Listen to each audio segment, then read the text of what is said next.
Olá, seja bem-vindo ao Xamãs Connect, Congresso Internacional de Xamanismo na Internet. Agora você assistirá a palestra Conexão Umbanda Sagrada e Xamanismo com Alexandre Comino, cientista da religião, médium de Umbanda atuante, responsável pelo Colégio de Umbanda Sagrada Pena Branca, editor do Jornal de Umbanda Sagrada, é autor de vários livros, entre eles História da Umbanda, Deus, Deuses e Divindades e Anjos, Umbanda não é macumba, médium, incorporação não é possessão, orixás na Umbanda, entre outros. Alexandre Comino também é colunista em vídeo em nosso canal Consciência Próspera. Lembre-se, papel e caneta na mão, tablet ou celular para fazer suas anotações. Aproveite também e se inscreva em nosso canal, curta e compartilhe o link deste vídeo com seus amigos. Essa é uma das formas de você apoiar positivamente este projeto. Fique agora com a fala inspiradora de Alexandre Comino. Que as melhores energias cheguem até você. Xamãs Connect, primeiro Congresso Internacional de Xamanismo na Internet. Arrou, Metacuye Oyassim, por todas as nossas relações.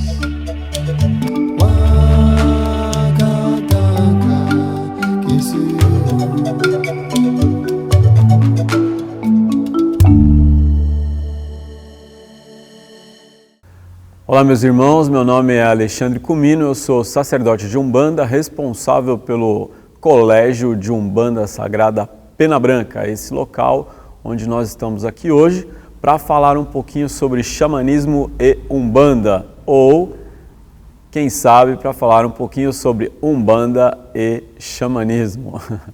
A Umbanda é uma religião brasileira fundada por um brasileiro, Zélio Fernandino de Moraes, que em 1908, aos 17 anos de idade, Zélio de Moraes, filho de uma família de militares dentro de uma estrutura católica tradicional, começou a sentir dores pelo corpo, começou a ter ataques, começou a ter uma série de sintomas que a gente já viu e está acostumado a ver, tanto nas religiões mediúnicas, quanto nos processos de xamanismo, aquilo que a gente chama de doença xamânica.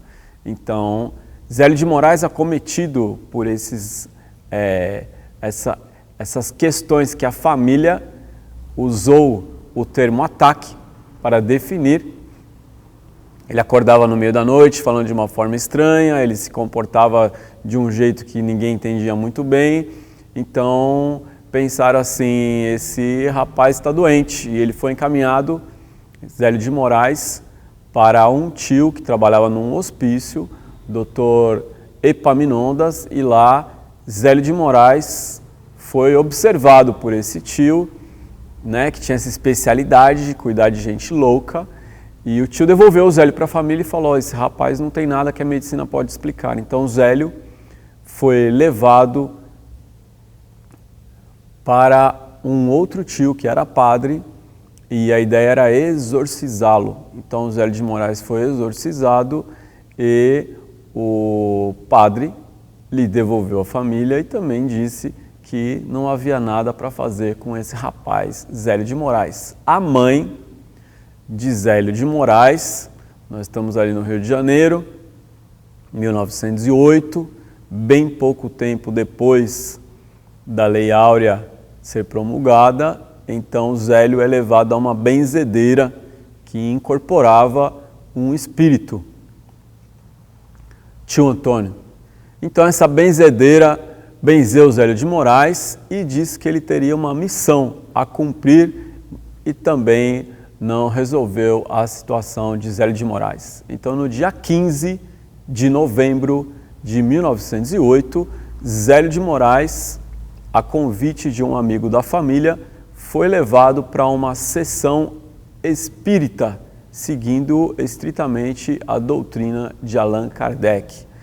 Eles foram para a recém-fundada Federação Espírita de Niterói,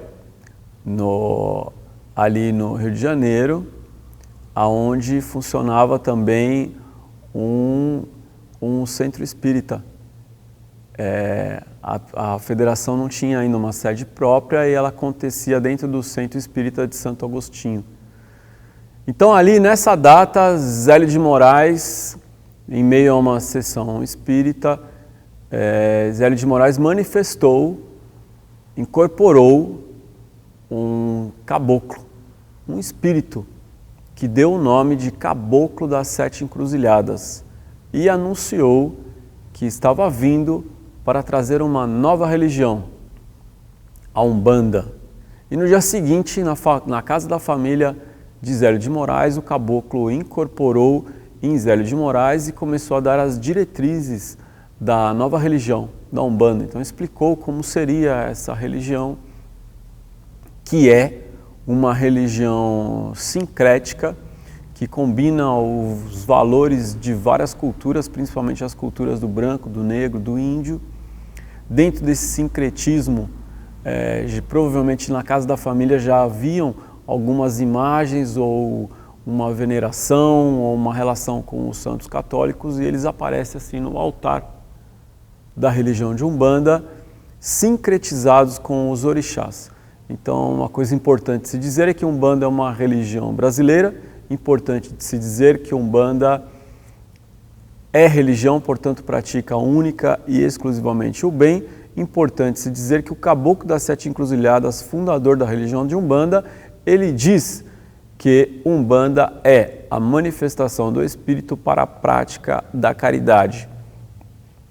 Zélio de Moraes, então, reafirma as palavras do Caboclo, dizendo que na religião de Umbanda todos poderão se manifestar. Com aqueles que sabem mais, nós vamos aprender, com aqueles que sabem menos, nós vamos ensinar.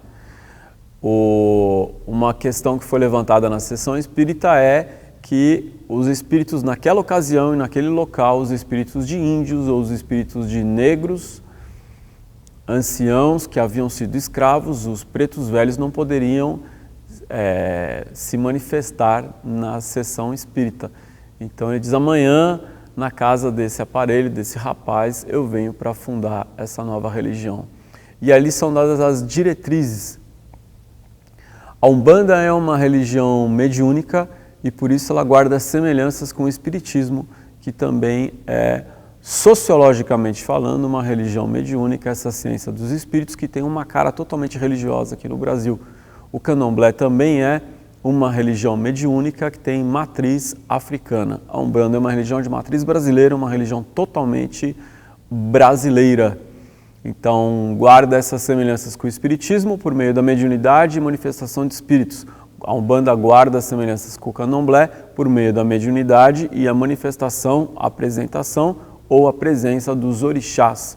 Os orixás são divindades de Deus que vêm de uma cultura Nagô e Yorubá africana. Na Umbanda tudo se encontra por se tratar de uma religião brasileira, ou seja, uma religião que é a cara do brasileiro. Há um grande sincretismo, a palavra sincretismo quer dizer a união de elementos de culturas diferentes para criar um terceiro elemento. A Umbanda não inventou e nem criou o sincretismo.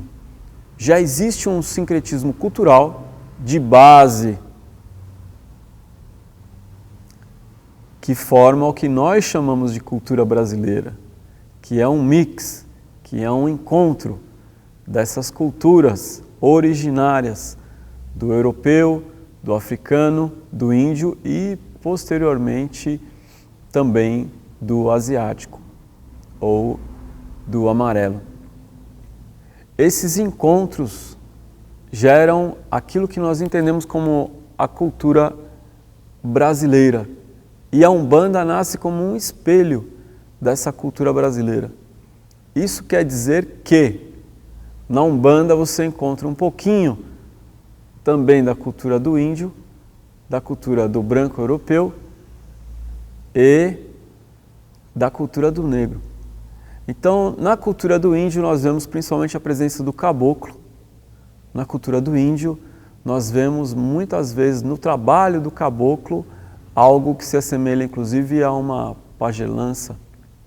Na cultura do negro ou na cultura do africano, na Umbanda, a gente tem a presença forte da figura ou da imagem, do arquétipo do preto velho ou da preta velha, aqueles que são e que vieram da África na condição de escravo para esse Brasil. Na presença da cultura do europeu ou do branco, a gente vê na Umbanda bastante elementos do catolicismo e também do espiritismo de Allan Kardec. Ou seja, a Umbanda tem uma doutrina relacionada aos espíritos que bebeu e que recebeu muito do kardecismo.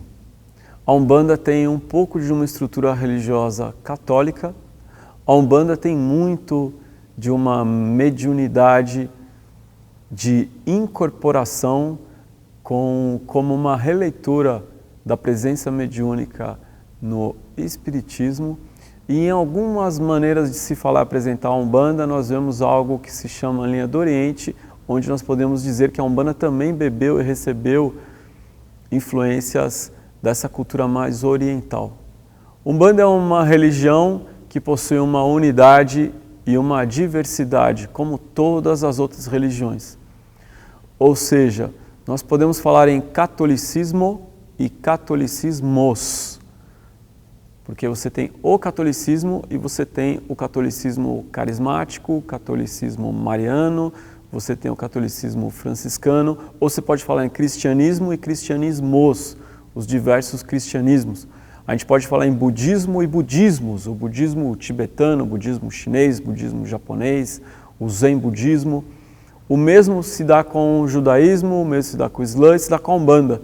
Então podemos falar de Umbanda e podemos falar de Umbandas. Então, aonde eu falo Umbanda, estou falando de uma unidade presente em todas as Umbandas. Quando eu falo em Umbandas, eu falo dos diversos segmentos que passam por Umbanda iniciática, Umbanda branca, Umbanda esotérica, Umbanda trançada, Umbanda mista, enfim, vários tipos de Umbandas. Agora, aquilo que nós chamamos de Umbanda, que é a essência da religião, a unidade da religião, se fundamenta principalmente no ritual. Nós podemos dizer, inclusive, que uma religião nasce no momento que é idealizado o seu ritual. A Umbanda é uma religião de manifestação mediúnica, aonde a presença principal é do caboclo e do preto velho. No entanto, nós podemos encontrar o caboclo e o preto velho em outras tradições, como por exemplo o catimbó, o tambor de mina, podemos encontrar até em algumas formas de candomblés. No entanto, catimbó não é Umbanda, tambor de mina não é Umbanda, podemos encontrar orixás na Umbanda e orixás do candomblé, mas candomblé não é Umbanda, guardam semelhanças. Isso quer dizer que a Umbanda não nasce da incorporação do caboclo, como muitos pensam. Embora Zélio de Moraes, fundador da Umbanda e idealizador da Umbanda, traga a data de 15 de novembro como a primeira manifestação do Caboclo das Sete Cruzilhadas, e isso marque o início da Umbanda, de fato, nós podemos dizer que a concretização da Umbanda enquanto religião se dá no momento que é idealizado o seu ritual. Então o caboclo estabelece o que é o templo de Umbanda. É um local físico onde você tem um altar e você tem um salão pequeno ou grande, não importa, no qual você se divide o espaço onde ficam os médiuns que incorporam o corpo mediúnico daquele templo e um outro espaço onde fica a consulência. A consulência são aqueles que vêm à Umbanda para receber um passe e uma orientação, uma consulta. Então, todo o templo de Umbanda tem essa estrutura. Não importa qual Umbanda estamos falando, tem essa estrutura. Dentro dessa estrutura é realizado o ritual. No ritual de Umbanda, os médiuns geralmente estão vestidos de branco. E ali se começa com orações, saudações, abertura dos trabalhos espirituais, saudação às 7 linhas, uma defumação do ambiente, que é a purificação do ambiente, louvação aos orixás, aos poderes divinos, e então se faz uma chamada de orixá, uma chamada do guia mentor da casa, e se faz a chamada de uma linha que vai trabalhar. Então a Umbanda trabalha com os espíritos organizados em linhas, a linha dos pretos velhos, a linha dos baianos, a linha dos boiadeiros, a linha dos caboclos e assim por diante. Então os espíritos se manifestam na Umbanda, eles se manifestam por meio de um arquétipo. Por exemplo, aqui é o Colégio de Umbanda Sagrada do Caboclo Pena Branca. Então Pena Branca é um dos tantos caboclos que se incorporam na Umbanda e existem milhares e milhares e milhares de espíritos que usam esse mesmo nome, o nome de Caboclo Pena Branca. A isso a gente chama de falange. Então esses espíritos eles são praticamente anônimos, porque ele está usando um nome de falange, ele está usando o nome da vibração que ele trabalha. Pena Branca não é o nome que ele teve em terra, não é nome de batismo, não é nome de nenhuma encarnação que ele teve, a não ser aquele que é o primeiro caboclo Pena Branca, chamado de hierarca. Então essa é a estrutura da Umbanda. Dentro do ritual, tudo que é feito de maneira musicada, cantada e muitas vezes tocada com o atabaque, que é a percussão do coro na Umbanda. A gente já conhece o quanto o instrumento de percussão ajuda no transe. E aqui a gente tem essa história do Zélio de Moraes, que é muito parecida com a iniciação xamânica, é muito parecida com a doença xamânica. Na Umbanda se diz que não chega pelo amor, chega pela dor. E entre aqueles que chegam pela dor, há esses que chegam com esses sintomas da doença xamânica, que na Umbanda e no Espiritismo é considerado uma mediunidade não trabalhada. E aqui, principalmente, uma mediunidade de incorporação. Dentro desse ritual, há o momento em que os médiuns incorporam os espíritos que vão dar a consulta. Então, os consulentes são chamados para tomar um passe e uma consulta. Ali conversa com o espírito. Isso tudo é muito forte na Umbanda e boa parte dos umbandistas passa por esse processo de visitar um terreiro, sentar na consulência, ouvir uma preleção, participar das orações, entrar, tomar uma consulta com um caboclo e descobrir-se que é médium. Muitos outros médiums são pessoas que no seu dia a dia estão se sentindo mal, estão tendo também esses ataques que o Zélio teve, que estão tendo sintomas de mediunidade como dor de cabeça, algumas pessoas têm sonhos, outras pessoas começam a passar mal na rua e muitos começam a ver, começam a ouvir, começam a se sentir meio fora da realidade, meio fora desse mundo e é muito comum ao chegar no terreiro de Umbanda ser informado de que tem uma mediunidade que pode se desenvolver, pode se trabalhar na Umbanda. E então ali ele toma conhecimento dessa mediunidade de incorporação e quase todos os terreiros de Umbanda têm um olhar e uma dedicação ao desenvolvimento mediúnico de novos médiuns nessa religião. Assim aconteceu comigo. Em 1995, eu vinha de uma família espírita que frequentei o espiritismo, frequentei vários locais, inclusive aqui em São Paulo frequentei a Seara. Minha mãe era espírita, me levava, eu participei de grupos de jovens, etc. Até que em 1995 conheci e me encantei pela religião de Umbanda. Passei a frequentar um grupo de jovens, um grupo jovem que começou um trabalho de Umbanda num apartamento. Nessa época conheci meu mestre, meu pai espiritual, Rubens Saraceni. Então, com o Rubens Saraceni, que já é um sacerdote de Umbanda, eu comecei a estudar a teologia de Umbanda, a magia divina, comecei a entender melhor a religião de Umbanda e ele então me preparou como dirigente espiritual, como sacerdote, me preparou para ministrar alguns cursos como Teologia de Umbanda Sagrada, que é um curso que eu ministro na plataforma www.umbandaead.com.br e me preparou para essa minha caminhada na qual eu tomo a frente do Colégio de Umbanda Sagrada Pena Branca, em que se ministram cursos e que também tem essa atividade de terreiro.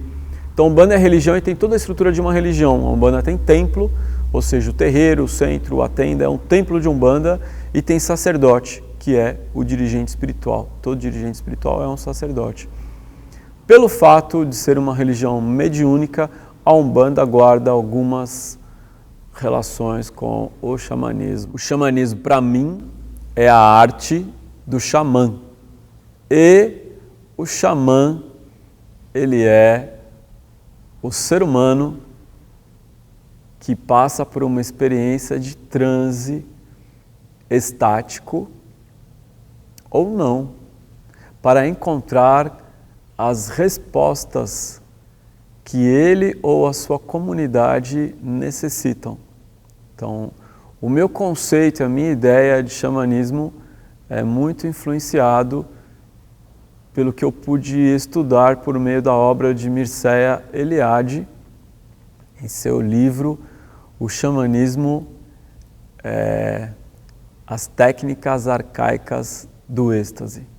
Então ali Mircea Eliade pega essa origem do xamã, do xamanismo na Sibéria, na língua tungo, a explicação dele de quem é o xamã, a visão dele do processo xamânico, da doença xamânica, de como o xamã é iniciado, de como o xamã tem o seu chamado, de como o xamã é preparado, que eu não vejo necessidade de ficar repetindo aqui as palavras do Mircea Eliade. No entanto, o Mircea Eliade ele vai muito ao encontro de um foco de que o xamã tem esse transe estático, ou seja, o transe de êxtase, aonde imóvel em êxtase, esse xamã vai fazer uma viagem no intramundos, vai fazer uma viagem para dentro, ou esse xamã vai fazer uma viagem para fora para buscar essas respostas ou para ter uma experiência que lhe propicie um entendimento melhor sobre ele mesmo, sobre a vida e sobre o outro. Ainda assim, o próprio Mircea Eliade apresenta alguns relatos de xamãs que, na sua experiência de transe, não necessariamente entra num transe estático, mas entra também num transe mediúnico de incorporação, ou seja, o xamã também pode ser visitado por um espírito. Há um ótimo livro de Ioan Davis, chama-se O Êxtase Religioso, e ali o autor, nesse livro O Êxtase Religioso, defende a ideia de que o xamã não é apenas aquele que tem o transe estático, o xamã também é aquele que tem esse transe de incorporação, esse transe em que o corpo dele é um templo visitado por um espírito. Então o espírito manifesta e o espírito vai dar respostas. A grande diferença é o xamã em transe estático, ele mesmo, o xamã, está realizando algo. O xamã que é visitado por um espírito, ele dá passividade para que esse espírito, essa outra consciência, realize algo por meio do seu corpo. E aí nós vemos um ponto de convergência, um ponto de união, uma semelhança ou algo em comum da Umbanda com o xamanismo. Então, eu não digo e não diria que Umbanda é xamanismo, mas eu digo e diria que a incorporação mediúnica, ela é uma forma de xamanismo. Então, é como se fosse a incorporação mediúnica também poderia ser um tipo de neo-xamanismo, mas não um neo-xamanismo puro, como a experiência estática desse xamanismo siberiano. No entanto, a Umbanda é uma religião. Isso quer dizer que a Umbanda tem uma estrutura de religião, a Umbanda tem templo, tem o sacerdócio, a Umbanda tem uma estrutura de ritual, a Umbanda tem uma estrutura de doutrina. Então isso não faz da Umbanda um xamanismo puro. Embora, quando a gente fala de xamanismo, assim como quando falamos de religião, nós podemos falar de xamanismo e xamanismos. E aí, se a gente observar o xamanismo aqui na América do Sul, podemos trazer a experiência dos pajés como uma forma de xamanismo. E aí, se a gente observar na Umbanda, dentro da linha de caboclos, há também uma linha de caboclos velhos, que são pajés. E aí você vai ter a oportunidade de ver o espírito de um pajé incorporado num médium fazendo um xamanismo. E aí a pergunta é, aquele espírito é um xamã incorporado num médium, isso faz daquele médium um xamã? Não. O médium de Umbanda é um religioso, acima de tudo, porque Umbanda é religião. Não é a religiosidade do católico, não é a religiosidade do judeu, mas é uma nova religiosidade. É uma religiosidade brasileira, uma religiosidade livre, uma religiosidade solta, uma religiosidade visceral. porque a experiência do transe mediúnico de incorporação, a exemplo das experiências de transe, é uma das formas mais fortes de experiência religiosa. Então, é aquela experiência na qual, no lugar do religioso se elevar aos céus, mentalmente, espiritualmente ou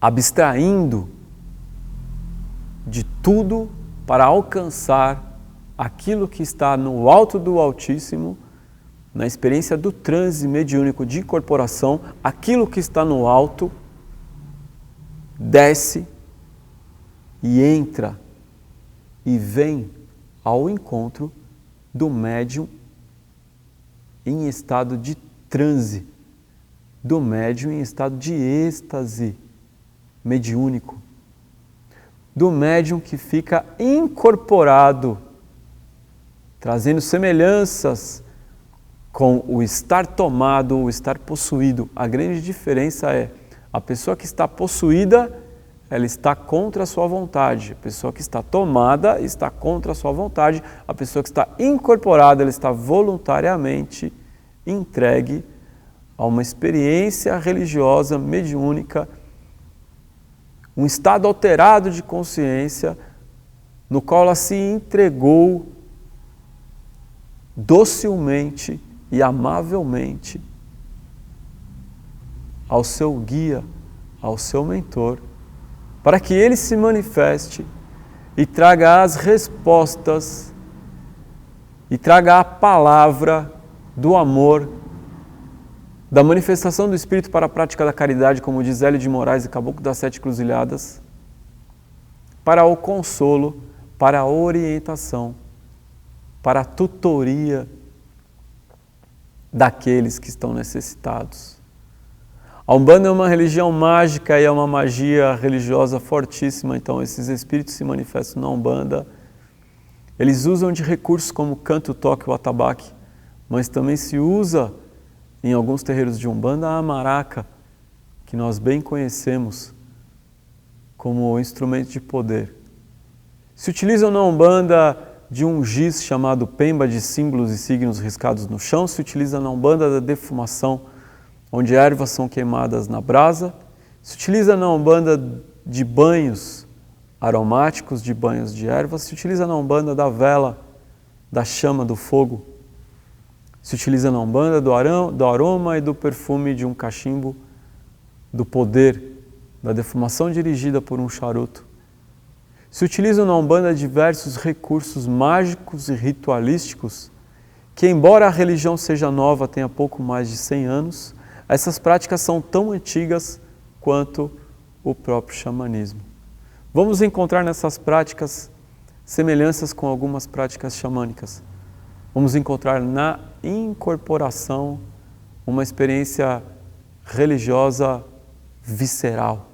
Vamos encontrar na Umbanda tudo aquilo que ancestralmente e antropologicamente faz parte da experiência religiosa daquilo que é humano.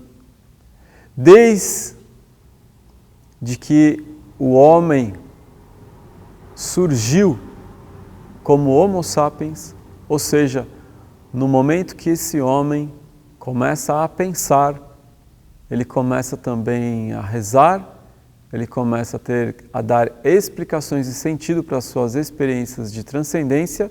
Esse homem começa a enterrar ritualisticamente os seus mortos e esse homem se torna não apenas o Homo sapiens, ou seja, o homem que pensa. Ele é também o Homo religioso. Homo religiosos, algo que é muito bem explicado pela antropologia das religiões, sociologia das religiões, as ciências das religiões, na qual também trago formação de bacharelado em ciências das religiões para um correto entendimento dessa questão.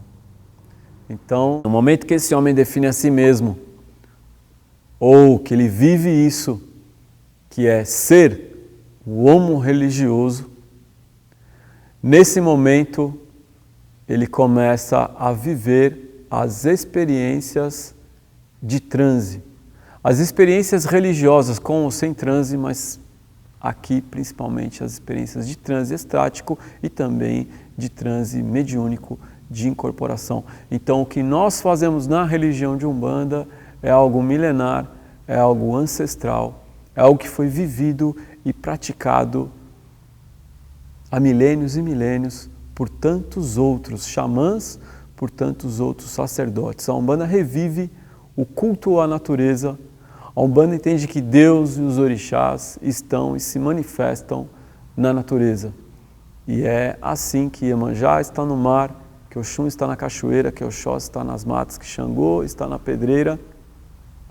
Assim é para essa religião profundamente urbana, essa religião que nasceu num mundo moderno e que se reafirma num mundo pós-moderno, que faz o encontro e o laço entre as experiências arcaicas e antigas de espiritualidade, êxtase e transe, numa contextualização totalmente urbana, com uma doutrina livre e aberta, uma religião inclusiva que não possui nem dogmas e nem tabus. Ou seja, tudo na Umbanda pode e deve ser explicado, tudo na Umbanda pode e tem explicação. A sua teologia é livre, a sua doutrina é libertadora, pois nós podemos viver a doutrina da Umbanda por meio da nossa verdade. Conhecemos uma verdade maior e cada um tem a sua verdade, e a Umbanda lhe diz assim: viva a sua verdade. O que é viver a minha verdade? É o momento em que você consegue colocar palavras, pensamentos e ações numa mesma direção. Então viva a sua verdade e seja feliz. O que importa é fazer o bem. Então nós não temos um livro sagrado e nem mandamentos, mas todos sabem o que é bom e faz bem, e o que não é bom e não faz bem.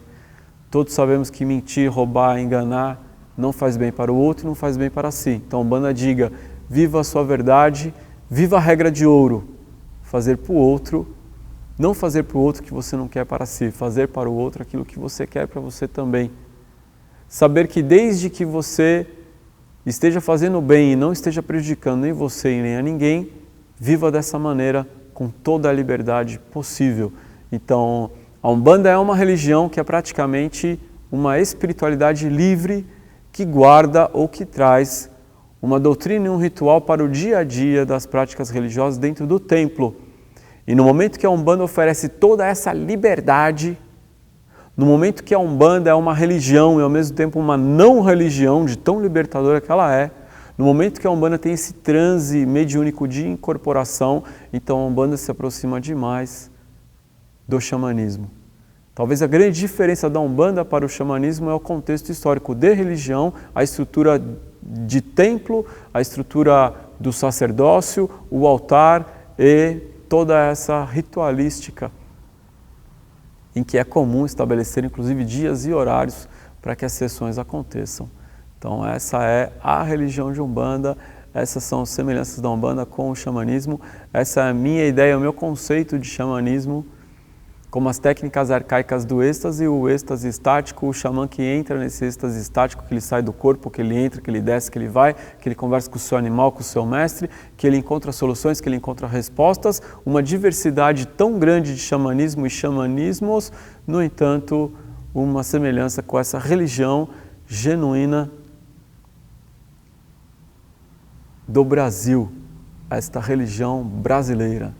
Eu sou Alexandre Comino, nós estamos falando aqui no Colégio de Umbanda Sagrada Pena Branca, no qual você pode visitar no site www.colegiopenabranca.com.br. Há também um canal no YouTube, Colégio Pena Branca, Facebook Colégio Pena Branca e Alexandre Comino. Eu agradeço a oportunidade de falar aqui um pouquinho sobre a Umbanda, que é a minha verdade, que é a minha religião, falar um pouquinho sobre o xamanismo, que é, para mim, matéria de estudo, matéria de um encantamento daquilo o qual está na raiz, na origem de muitas e muitas outras religiões, além da Umbanda. Eu creio que quanto mais eu estudo o xamanismo, quanto mais eu estudo outras tradições, quanto mais eu estudo tudo, mais eu entendo a minha religião.